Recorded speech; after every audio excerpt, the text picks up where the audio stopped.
ब्रह्मानन्दं परमसुखदं केवलं ज्ञानमूर्तिं द्वन्द्वातीतं गगनसदृशं तत्त्वमस्यादिलक्ष्यम्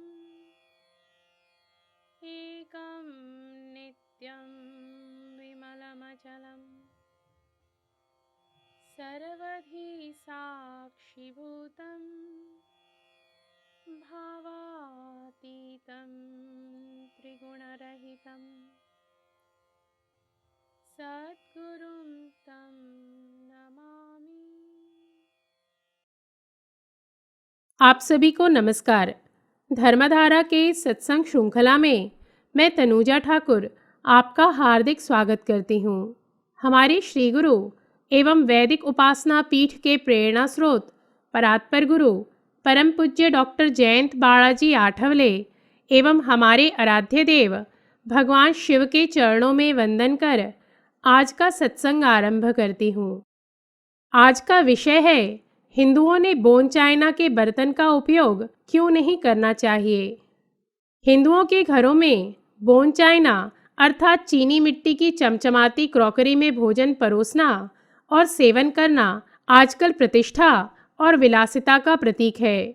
जितनी अधिक इनकी धवलता अर्थात सफ़ेदी होती है, उतना ही अधिक इनका मूल्य होता है।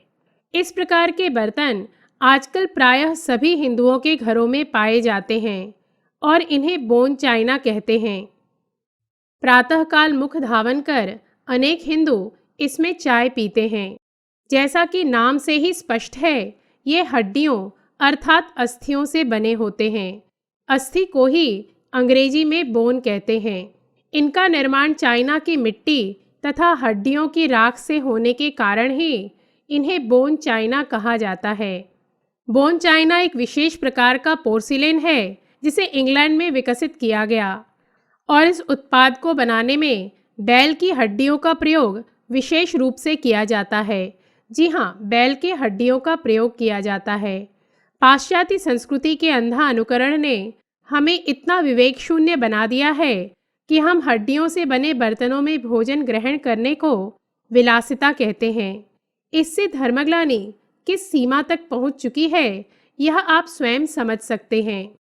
उत्तर भारत के संभ्रांत वर्ग में दिखावा अधिक होने के कारण वे मात्र अतिथियों को ही इसमें नहीं खिलाते हैं, अपितु कोई साधु, संत या अध्यात्मविद यदि उनके घर पर आए तो उन्हें भी वे इसी में भोजन परोसते हैं। और इतना ही नहीं, वे प्रतिदिन स्वयं भी सपरिवार इसी में भोजन करते हैं। हमारे देश में हम पूर्व काल से ही अपनी आर्थिक क्षमता अनुसार स्वर्ण, चांदी, पीतल, कांसा और तांबे के बर्तनों का उपयोग करते रहे हैं क्योंकि वे सात्विक होते हैं। किंतु पाश्चात्यों का अनुकरण कर सर्वप्रथम हमने एल्यूमिनियम एवं स्टील के बर्तनों का उपयोग आरंभ किया तथा पिछले कुछ दशकों से बोन चाइना के बर्तनों का उपयोग करने लगे हैं। देखिए, धर्म शिक्षण नहीं मिलने के कारण हमारी प्रत्येक कृति कुछ ही दशकों में कैसे तमोगुणी होती चली गई। मैंने अनेक हिंदुओं को नवरात्रि, एकादशी इत्यादि में भी बोन चाइना के बर्तन में उपवास के भोजन को करते हुए पाया है। ऐसे में उन्हें उपवास का कितना लाभ मिलेगा, आप स्वयं सोचें, क्योंकि कर्मकांड में बाह्य शुचिता का अत्यधिक महत्व होता है। आश्चर्य यह है कि हिंदुओं का विवेक इस सीमा तक नष्ट हो चुका है कि जिस बर्तन के नाम में बोन है तो उसमें निश्चित ही अस्थियों के अवशेष होंगे, इसका भी उन्हें बोध नहीं होता। अनेक हिंदू चाहे वह शाकाहारी हो अथवा मांसाहारी हो, इनका प्रयोग बहुतायत में करते हैं बिना यह सोचे कि इन बर्तनों में अस्थियां होने के कारण ये तमोगुणी हैं, अतः इनका उपयोग नहीं करना चाहिए। यह सामान्य सा ज्ञान भी आज हिंदुओं में नहीं रहा।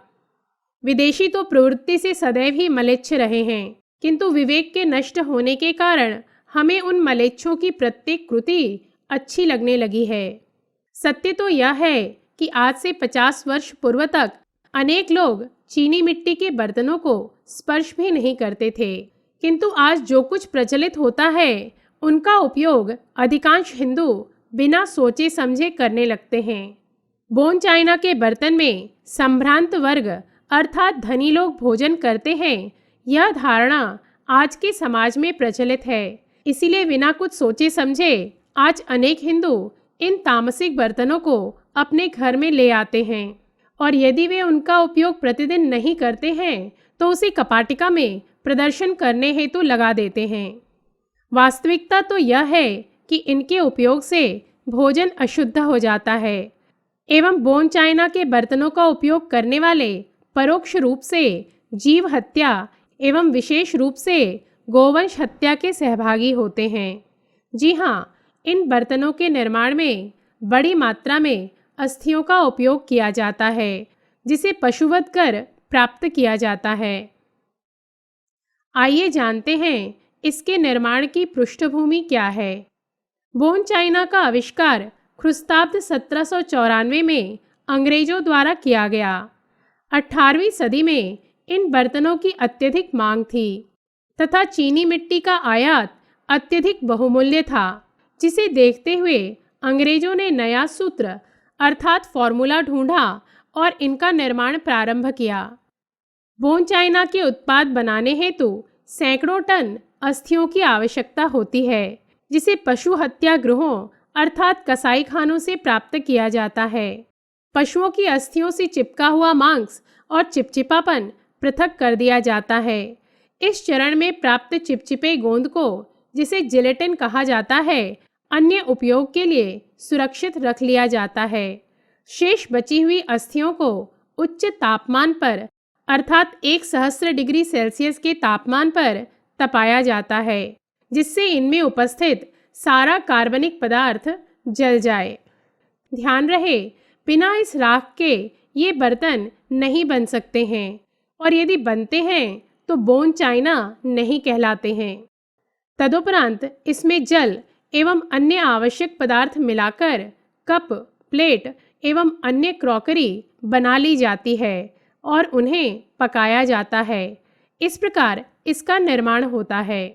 इसमें 50% हड्डियों की राख, 25% चीनी मिट्टी और शेष चीन में पाया जाने वाला एक विशेष पत्थर, जिसे कॉर्नरस्टोन या चाइना स्टोन भी कहा जाता है। उल्लेखनीय यह है कि इनमें जितनी अधिक मात्रा में अस्थियों का प्रयोग होता है उतना ही इनका मूल्य अधिक होता है। कुछ शाकाहारी व्यक्ति इस तथ्य से भली भांति परिचित होते हुए भी इनका प्रयोग करते हैं। वे इस संदर्भ में यह तर्क देते हैं कि पशुओं को उनकी हड्डियों के लिए नहीं मारा जाता, अपितु ये तो मात्र उनको मारने के पश्चात प्राप्त हुआ एक उप उत्पाद अर्थात बाई प्रोडक्ट है। परंतु यदि यह सत्य भी हो तो भी बोन चाइना के बर्तनों का उपयोग इनके उपयोगकर्ताओं को जीव हत्या का दोषी बनाता ही है। केवल बोन चाइना ही नहीं, अपितु वे सभी पदार्थ जो मानव उपयोगी हैं किंतु पशुओं को मारकर प्राप्त किए जाते हैं, उनका उपयोग जीव हत्या में सहायक होता ही है, क्योंकि जैसे जैसे मांग बढ़ती है लोभी व्यापारीगण आपूर्ति बढ़ाने का प्रयास करते हैं तथा इसके लिए और अधिक पशुओं की हत्या की जाती है। इनसे बचने का सबसे प्रभावशाली उपाय है इनके उपयोग को बंद करना और ऐसा करने हेतु अन्यों को भी प्रेरित करना, क्योंकि बिना मांग के उत्पादन स्वतः ही समाप्त हो जाता है। आज ये सब तमोगुणी वस्तुएं हमारे जीवन का अविभाज्य अंग क्यों बनते जा रहे हैं? क्या आपने इस विषय में कभी सोचा है?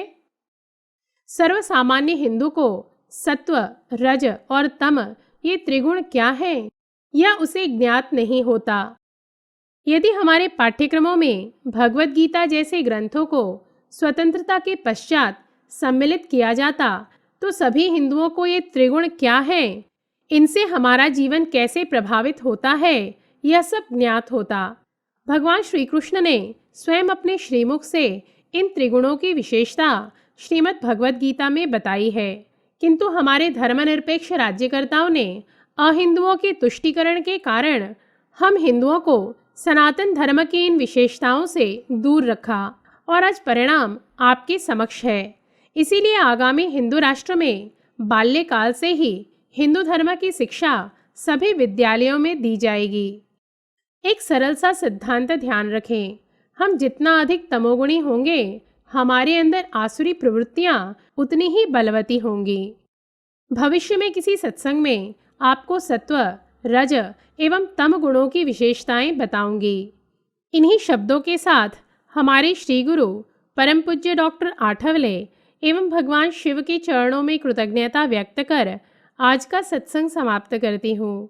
धर्म और अध्यात्म से संबंधित धर्मधारा के सत्संग श्रृंखला में हम नए तथ्यों के साथ पुनः उपस्थित होंगे। तब तक के लिए नमस्कार। जय तु हिंदू राष्ट्रम। ॐ पूर्णमदः पूर्णमिदं पूर्णात् पूर्णमुदच्यते पूर्णस्य पूर्णमादाय पूर्णमेवावशिष्यते।